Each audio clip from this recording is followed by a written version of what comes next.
Hey folks, this is now part 4 of my 10-part series on biblical chronology. If you have not yet checked out the earlier parts, please go on my channel and do so now. Thanks!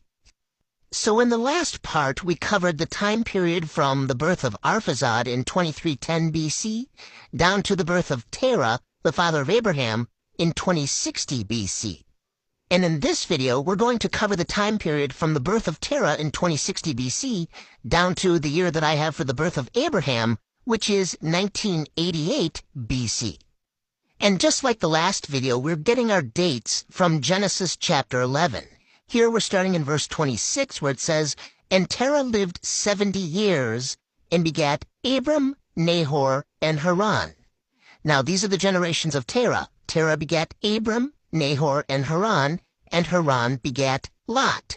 Now, if you'll recall in part 2 of this video series, when dealing with Shem, Ham, and Japheth, I showed that Shem should not necessarily be considered the firstborn, at least not in terms of biological birth, because Shem gave birth to Arphaxad when he was 100 years old, yet that cannot be possible if Shem was born in Noah's 500th year. He would have to have been born when Noah was 502, indicating that Shem was actually not the firstborn child of Noah, at least not biologically.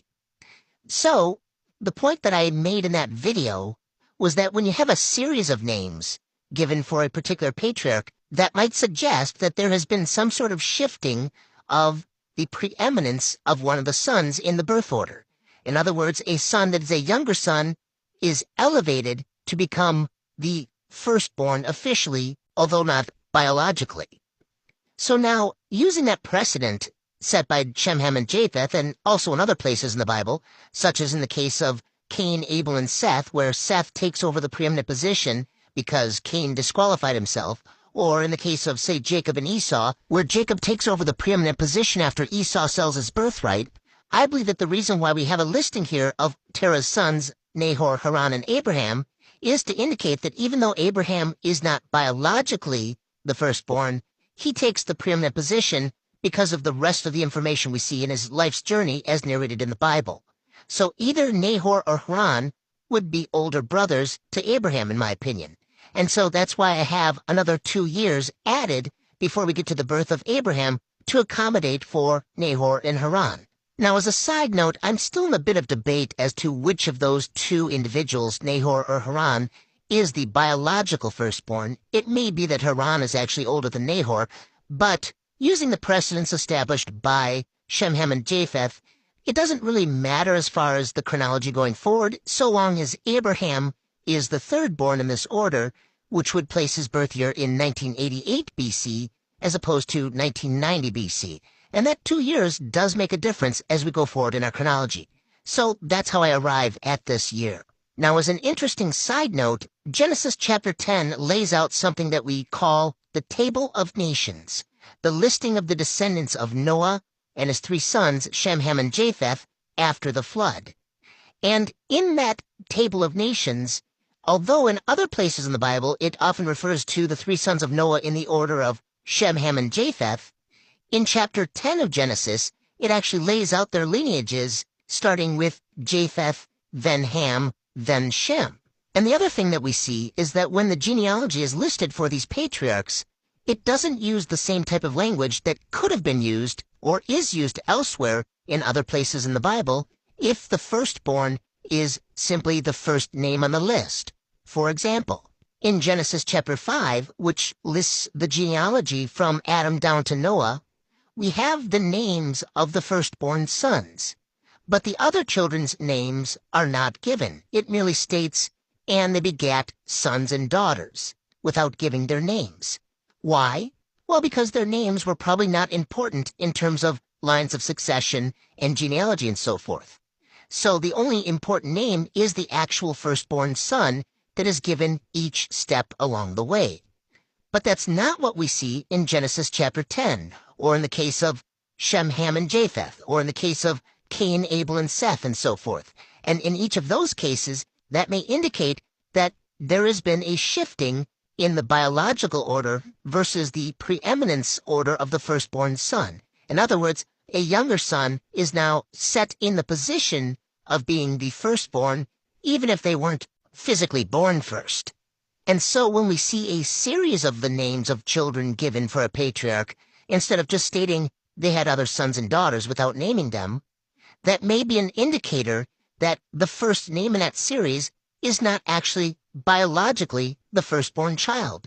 They may merely be someone who was elevated to a position of firstborn status, even though physically they were born earlier. And we see a series of these branches or these groupings throughout the generations and genealogies listed in the Table of Nations in Genesis chapter 10. So, for example, here's a useful chart that someone made that lays out the Table of Nations given in Genesis chapter 10. And what we'll notice is this. We can divide up all of the names listed in Genesis chapter 10 in the Table of Nations into various groupings. Now, the grouping in blue is the kingdoms started by Nimrod, and those are cities, not nations. So exclude King Nimrod and his cities, because that's not the same thing as the nationalities that are presented by the other names. But we also have instances, and these are the groupings listed in purple, where a single name is given, or where in Genesis chapter 11 it says that there are other sons and daughters, but those siblings aren't listed.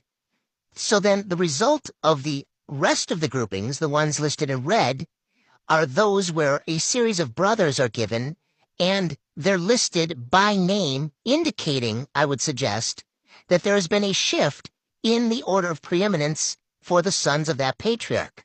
Whereas one son might have biologically been a firstborn, it would appear, because multiple names are listed for the brothers, that another son, a younger son, may have taken the spot of preeminence, even though they weren't biologically born first. So those are the groupings in red. There are 12 such branches, or 12 such groupings, where it would appear that a younger son may have taken over the position of the firstborn.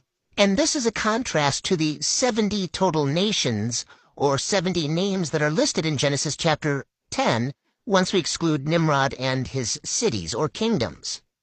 So 12 branchings and 70 nations. Now in Deuteronomy chapter 32, we have something called the Song of Moses. And there is an interesting couple of verses that appear in that song. Starting in verse 7, it says, "Remember the days of old, consider the years of many generations. Ask thy father, and he will show thee, thy elders, and they will tell thee. When the Most High divided to the nations their inheritance, when he separated the sons of Adam, he set the bounds of the people according to the number of the children of Israel."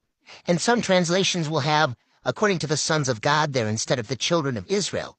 But it's interesting to note that Jacob, who is Israel, when he and his family go into Egypt, in Genesis chapter 46, their total number is 70.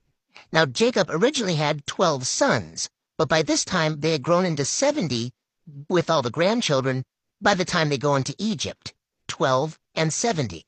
When they left Egypt under Moses, one of the first places they came to after crossing the Red Sea was a place named Elim, where there were 12 fountains of water and 70 palm trees. And there are a number of different places and ways which this 12 and 70 motif is utilized in Christian and Jewish history and in the scriptures and so forth. One good example, though, is the idea that the 70 represents the nations and the 12 represents the tribes of Israel. Even the Greek translation of the Old Testament, the Septuagint, which was the preeminent language of the Gentile nations of that time, is known as the LXX, which are the Roman numerals that mean the 70, indicating the 70 transcribers that historically have been thought to translate the text. But again, there's a hint there to it being a reference to the nations, the 70. So why am I bringing all of this up?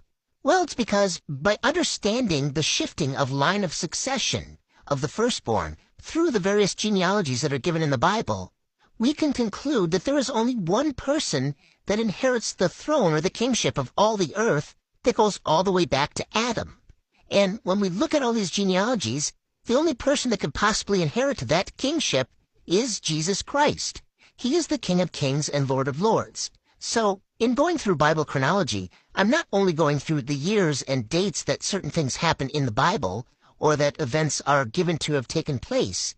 I'm also tracing the lineage of this kingship of the firstborn that goes back to Adam, but that through a series of shifts in family lines and so forth, ultimately places that crown upon Jesus only, that he is King of Kings and Lord of Lords. And that's an important part in the study of biblical chronology, that we're not just studying dates and events, but we're understanding how Jesus receives the crown that was given originally to human beings by God when he said, "Let man have dominion over all the earth," but how Jesus alone inherits that crown.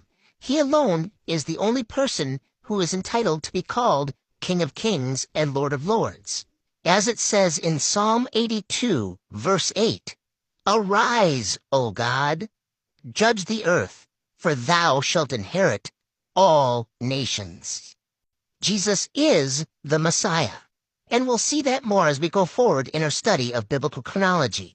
Now, in the next part, we'll cover the time period from the birth of Abraham to the entry of Jacob and his family into Egypt. So you won't want to miss that. Stay tuned for part 5